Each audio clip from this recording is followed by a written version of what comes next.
বাংলাদেশ জামাত ইসলামী ঢাকা মহানগরী দক্ষিণ কর্তৃক আয়োজিত গতকাল রাতে গণ অধিকার পরিষদের সম্মানিত চেয়ারম্যান, ঢাকা বিশ্ববিদ্যালয়ের সাবেক নির্বাচিত ভিপি, ফেসিবাদী আন্দোলনের অন্যতম সিপাহসালার, আমাদের জুলাই সহযোদ্ধা জনাব নুরুল হক নুরের উপরে নৃশংস এবং মর্মান্তিক নির্যাতনের প্রতিবাদে, রক্তাক্ত করার প্রতিবাদে আজকের এই বিক্ষোভ মিছিল উত্তর সমাবেশের সম্মানিত নেতৃবৃন্দ, বাংলাদেশ জামাত ইসলামীর কেন্দ্রীয় নির্বাহী পরিষদের অন্যতম সদস্য, বাংলাদেশ জামাত ইসলামীর সম্মানিত সহকারী সেক্রেটারি জেনারেল, প্রিয় সংগঠন বাংলাদেশ ইসলামী ছাত্র শিবিরের সাবেক সংগ্রামী সেক্রেটারি জেনারেল জনাব মাওলানা আব্দুল হালিম, উপস্থিত বাংলাদেশ জামাত ইসলামীর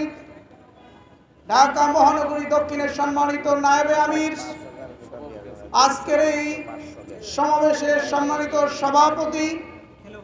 জনাব অ্যাডভোকেট হেলাল উদ্দিন, প্রধান অতিথি হিসেবে আজকের এই বিক্ষোভ মিছিল সমাবেশ এবং বিক্ষোভ মিছিলে উপস্থিত থাকবেন বাংলাদেশ জামাত ইসলামীর অন্যতম সহকারী সেক্রেটারি জেনারেল,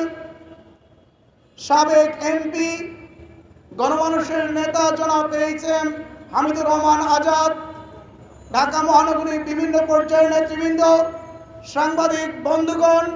সম্মানিত ঢাকাবাসী, আসসালামু আলাইকুম রহমতুল্লাহি ওয়া বারাকাতুহু। সম্মানিত ঢাকাবাসী, আপনারা ইতিমধ্যে প্রিন্ট, ইলেকট্রনিক্স মিডিয়া এবং সোশ্যাল মিডিয়ার মাধ্যমে জেনেছেন গতকালকে 5ই আগস্টের গণঅভ্যুত্থানের পরে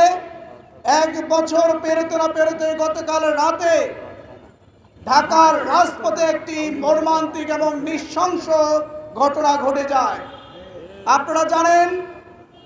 গণ অধিকার পরিষদের সংগ্রামী সভাপতি, সাবেক ডাকসুর সম্মানিত নির্বাচিত ভিপি, ফেসিবাদ আন্দোলনের অন্যতম সিপাহসালার জনাব নুরুল হক নুরের উপরে কি নির্মম, কি মর্মান্তিকভাবে নৃশংসভাবে তার উপরে হামলা চালানো হয়েছে। আমরা এর তীব্র নিন্দা এবং প্রতিবাদ জানাই। ইলেকট্রনিক্স এবং সোশ্যাল মিডিয়ার মাধ্যমে বাংলাদেশ সহ পুরো বিশ্বের মানুষ লক্ষ্য করেছে এই হত্যাকাণ্ড, এই নির্যাতনের সাথে কারা কারা জড়িত। সুতরাং প্রিন্ট এবং ইলেকট্রনিক্স মিডিয়া থেকে তাদেরকে চিহ্নিত করে অবিলম্বে তাদেরকে গ্রেফতার করে আইনের আওতায় আনতে হবে। সম্মানিত সংগ্রামী ঢাকাবাসী, আজকের এই বিক্ষোভ মিছিল পূর্ব সমাবেশে এই পর্যায়ে আপনাদের সামনে বক্তব্য পেশ করবেন